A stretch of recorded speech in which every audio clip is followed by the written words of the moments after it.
Hi guys, so since the beginning of this Partygate saga, Boris Johnson and his cronies, both in and outside the party, have been consistent when it comes to one thing. Sue Gray is an independent civil servant and she should be allowed to get on with her job without any external interference. Well, when it comes to independence and her ability to get on with her job without somebody sticking their oar in, I think that may have been undermined somewhat by this story from Sam Coates from Sky News. Have a listen. Now, Sky News can reveal tonight that Sue Gray actually met Boris Johnson. It took place about a month ago, potentially a little bit more longer, even longer than that. Details are very, very sketchy, but unsurprisingly, Nick, there is a huge effort underway tonight to try and downplay the significance of this rather surprising meeting. So just think about it for a moment. Boris Johnson met with Sue Gray, and Number 10 is trying to downplay the significance of this meeting. Now, this information was not presented to the media. They discovered it somehow. But why was Boris Johnson meeting with Sue Gray?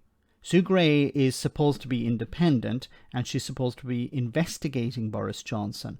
You know, if somebody's been investigated, why would they be having a meeting with that person? And why would it be secret in a sense? People telling me that it's perhaps routine, it was an update, that the point of the meeting was for Sue Gray to update the Prime Minister on where the Metropolitan Police were with their work, what was going on with the various investigations. And sorry, once again, why is Boris Johnson getting an update on an investigation into his potential wrongdoing? With by the police and where they were with the interviews. There are a few scratchy details that are uncertain, in some cases disputed. It's not clear. Potentially they talked about whether or not photographs should be included in the final report. I understand that is a live issue right now. They decided. Who decided? Sue Gray? Or Sue Gray and Boris Johnson decided whether photographs would be included?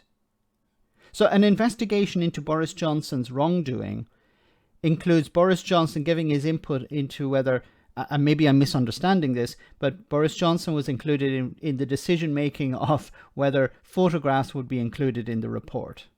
Unresolved.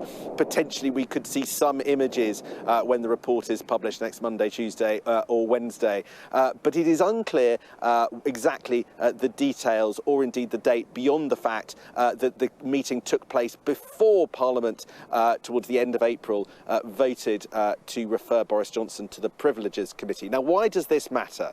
Well, it matters for two reasons. First of all, just because the existence of a meeting that hadn't been publicly disclosed, hadn't previously been talked about, I think will raise some eyebrows. There was no attempt by Number 10, but by anyone else, to push information about this meeting out proactively. So the fact that it has been revealed tonight by Sky News, I think, would be an embarrassment in of itself. So Number 10 did not mention. Of course, if Number 10 wanted the public to know, if they wanted the media to know, they would have told them, and they didn't. And this, of course, took place back in April, almost a month ago, or more or less a month ago. So isn't it interesting that it's just come out now? Is there somebody within Number 10 leaking information? Is there, is this an enemy of Boris Johnson, a potential rival who's leaking this information? How come we're only finding out about it now? But I think the problem of discovering it now is insignificant to the fact that the person investigating Boris Johnson has met with Boris Johnson to discuss what will be included and what will be excluded, potentially.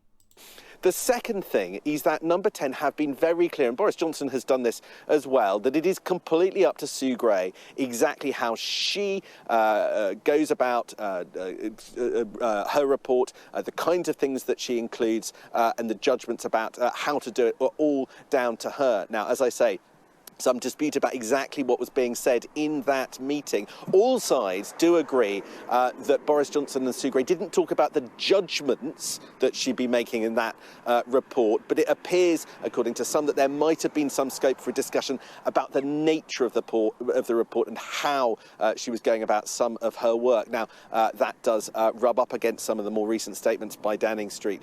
So sketchy, but important. What did Sue Gray talk about when she met Boris Johnson? Why did she meet him? Who initiated the conversation? And what does this mean for questions about the independence of the whole process? All of those now on the table tonight after the revelation of that meeting. Yes, there's so much on the table. You know, why did she meet with Boris Johnson? How independent is Sue Gray? What was discussed? What is going to be included in the report? What will be excluded? How much influence did Boris Johnson have over what was included and what was excluded? This is insane. The idea that the person investigating a sitting Prime Minister has to run it past the Prime Minister first to decide, it seems, what will be included in the report. So, can we include this picture, Boris? No, that's a bit embarrassing. Can we include this picture? Yeah, you can hardly see me. Yeah, we can include that. Can we talk about this party? No, I'd prefer you didn't talk about that party. Can we talk about this party? Yeah, you can talk about that party. How independent is that? How independent is it that the person investigating the Prime Minister meets with the Prime Minister to discuss, to give an update on what the report is going to find? How is that independent? Obviously it's not. Obviously it seems that Boris Johnson has a significant amount of influence over what will eventually be reported, what is being investigated. And once again, I can't get over the fact that the person investigating Boris Johnson met with him seemingly secretly to discuss what would be in the report. Let me know in the comment section, guys, what you think about all of this. As always, your comments are greatly appreciated. Thanks a lot.